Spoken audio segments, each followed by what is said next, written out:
Assalamualaikum warahmatullahi wabarakatuh.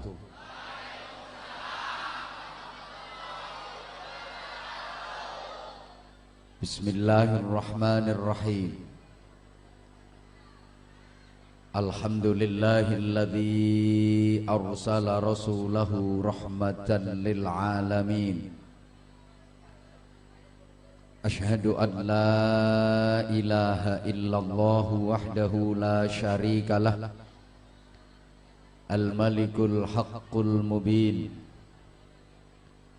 Wa asyhadu anna Muhammadan abduhu wa rasuluh as-sadiqul wa'dil amin. Allahumma salli wa sallim wa barik ala sayyidina wa maulana wa syafi'ina wa qudwatina wa uswatina wa habibina wa qurrati a'yunina Muhammadin sallallahu alaihi wasallam afdalil khalqi ajma'in wa ala alihi wa ashabihi wat tabi'in wa man tabi'ahum bi ihsanin ila yaumiddin. Subhanaka la ilma lana illa ma 'allamtana innaka antal alimul hakim. Rabbi shrah li sadri wa yassir li amri wahlul 'uqdatam min lisani yafqahu qawli waj'al li waziran min ahli. Allahumma nawwir qulubana wa quluba dhurriyyatina wa quluba jama'atina binuril ma'rifah wa ilmil mukashafah wal basirah ya fattahu ya alim. Iftah qulubana wa qulubahum futuhal arifin. Rabbana iftah bainana wa baina qaumina bil haqqi wa anta khairul fatihin. Walhamdulillahi rabbil alamin. Amma ba'du. Sa'adatul muhtaramin, ulama'an al-amilin, ar-rasikhin al-mukhlisin, para alim, para bapak kiai, para ajengan, para ibu nyai, masyayikh, asatid, para sesepuh, ketua DKM beserta segenap kepengurusannya yang dimuliakan Allah, yang wajib sama-sama kita taati dan kita ta'zimi. Pejabat pemerintah dalam semua tingkatannya yang berkesempatan hadir, dari jajaran Muspika, bapak-bapak dari Mapolsek dan Koramil, kepala kelurahan, para ketua RW, para ketua RT, tokoh-tokoh masyarakat, pimpinan-pimpinan pondok pesantren, pimpinan-pimpinan majelis taklim, pimpinan-pimpinan organisasi kemasyarakatan yang saya hormati, rekan-rekan panitia, sahabat-sahabat santri, hadirin hadirat, muslimin muslimat, bapak ibu saudaraku, ikhwatal iman, jamaah sekalian yang saya cintai, yang saya kangeni dan semoga kangen dengan saya, yang saya hormati rahimakumullah. Alhamdulillah atas takdir Allah, atas kehendak Allah, atas pertolongan dan kasih sayang Allah, malam ini kita dapat sama-sama hadir, berkumpul, bersilaturahim, berzikir, berdoa, bersolawat, bertolabil ilmi di majelis yang mulia ini dalam rangka hormat peringatan Maulid Nabi Agung Muhammad sallallahu alaihi wasallam. Dengan harapan mudah-mudahan majelis malam ini dapat menguatkan mahabbah, kecintaan kita kepada Rasulullah, Sehingga dengan semakin kuatnya cinta kita kepada Rasulullah, kita akan termotivasi untuk selalu bisa mencontoh dan meneladani pribadi, perilaku dan akhlak-akhlak Nabi. Untuk selanjutnya kita aplikasikan, kita terapkan dalam kehidupan sehari-hari, baik secara pribadi, berkeluarga, bermasyarakat, berbangsa maupun bernegara. Karena hanya dengan itu kita akan dapat meraih sa'adah abadiyah, kebahagiaan hakiki dunia akhirat. Bukankah setiap kita mendambakan kehidupan yang bahagia? Betul? Bukankah setiap kita mendambakan kehidupan yang istilah agamanya barokah, yang ziyadatul khair, selalu bertambah nilai kebaikannya? Allah mengajarkan satu doa yang itu diabadikan dalam Al-Quran. Rabbi auzilni muzalam mubarakan wa anta khairul muzilin. Ya Allah Tuhanku, tempatkanlah aku kapanpun dimanapun pada posisi yang selalu Engkau berkahi. Memang hidup yang paling nikmat, paling membahagiakan itu hidup yang barokah, yang ziyadatul khair. Semakin lama semakin bermakna. Hidup yang semakin tua semakin mulia, semakin hari semakin berarti, semakin lama semakin tinggi derajatnya, semakin lama semakin banyak ibadahnya, semakin lama semakin banyak amal-amal solihnya, semakin lama semakin banyak saudaranya, semakin lama semakin banyak sedekahnya, semakin lama semakin banyak pahalanya, semakin lama semakin banyak barokahnya, semakin lama semakin tinggi derajatnya, semakin lama semakin mahal harganya. Itu kehidupan yang berkah, kehidupan yang sukses. Jangan sampai hidup ini semakin lama semakin rendah derajatnya, itu kehidupan yang gagal. Jangan sampai hidup ini semakin lama nilainya semakin murah, itu hidup yang gagal. Segala sesuatu di dunia ini semakin lama harganya semakin mahal. Setahu saya tanah di mana-mana semakin lama harganya semakin mahal. Pakaian jenis apapun semakin lama juga semakin mahal. Alat-alat elektronik itu semakin lama harganya juga semakin mahal. Sampai bumbu dapur, bawang, brambang, ketumbar, lombok, merica, terase, itu semakin lama harganya juga semakin mahal. Sehingga saya pun ceramah juga begitu. Lah kalau hidup semakin lama semakin murah, itu hidup yang gagal.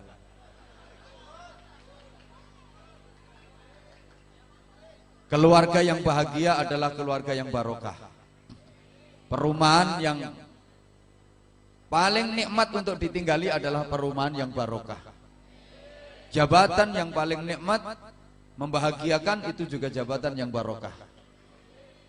Duit yang paling nikmat dan membahagiakan itu juga duit yang barokah. Cuman Bapak Ibu jamaah rahimakumullah, duit yang berkah itu enggak harus banyak secara nominal, enggak harus banyak secara jumlahnya, enggak. Tapi yang banyak itu nilai kebaikan dan kemanfaatannya. Dan tanda orang yang hidupnya barokah itu atine ayem, keluarganya tentrem. Meskipun duitnya banyak. Jadi atine ayem, keluargane tentrem, meskipun duitnya banyak. Itu hidup yang barokah. Lah sekarang punya duit banyak tapi keluarga nggak tentrem, ya nggak barokah namanya. Punya duit banyak banget, 50 juta. Banyak apa banyak? Ya kalau ukuranmu sih udah banyak banget. Punya duit banyak 50 juta, tapi kalau keluarganya nggak tentrem, anak laki-lakinya kena narkoba, anak perempuannya kena imbasnya pemilu, perkawinan hamil dahulu, hamil di luar nikah, suami menghamili istri tetangga, istri perempuan yang bermerek C, ceriwis, cerewet, cemburuan, curiganan, ceguk, centil, ceninilan, celelean, celalaan, celandaan, cerongoan, celutak. Rasa-rasanya duit 50 juta nggak ada artinya kalau keluarga nggak tentrem, betul? Coba Bapak Ibu, Anda pilih mana? Punya duit banyak banget 50 juta tapi keluarganya nggak tentrem, sama punya duit cuman 100 juta tapi keluarganya tentrem.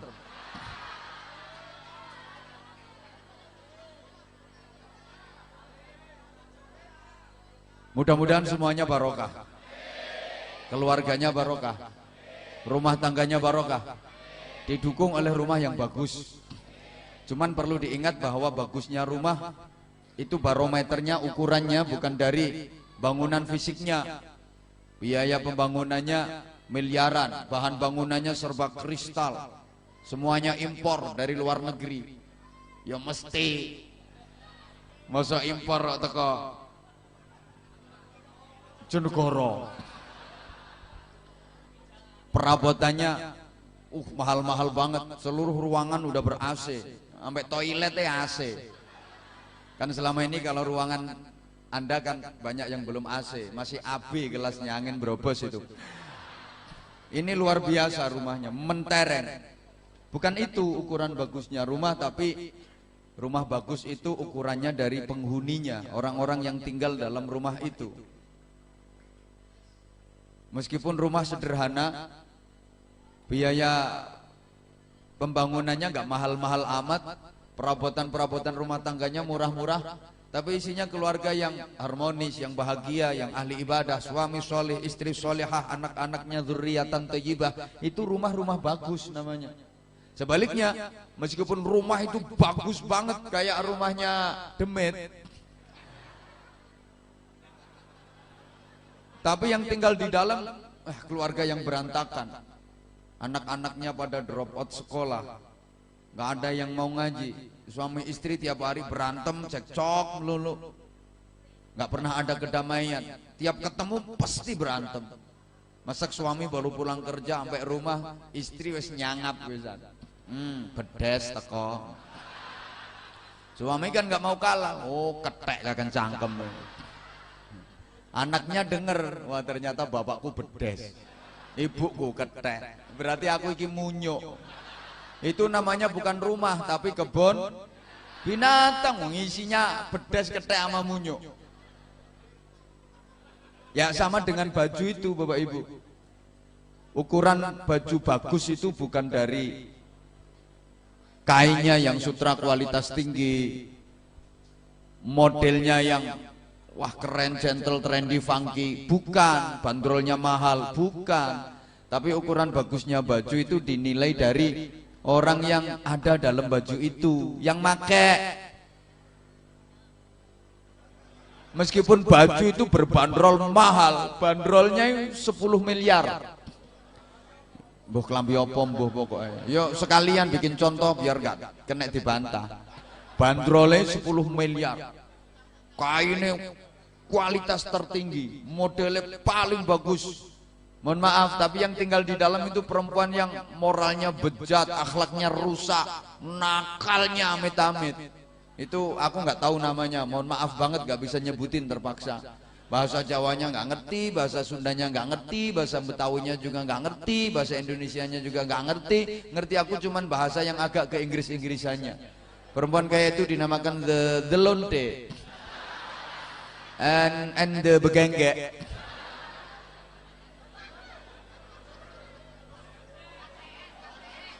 Apa? Oh ya, WTS, wadah titip senjata. Ada yang bilang PSK, perempuan suka kelon. Malah orang Jawa bilang balon, sing bayar oleh kelon.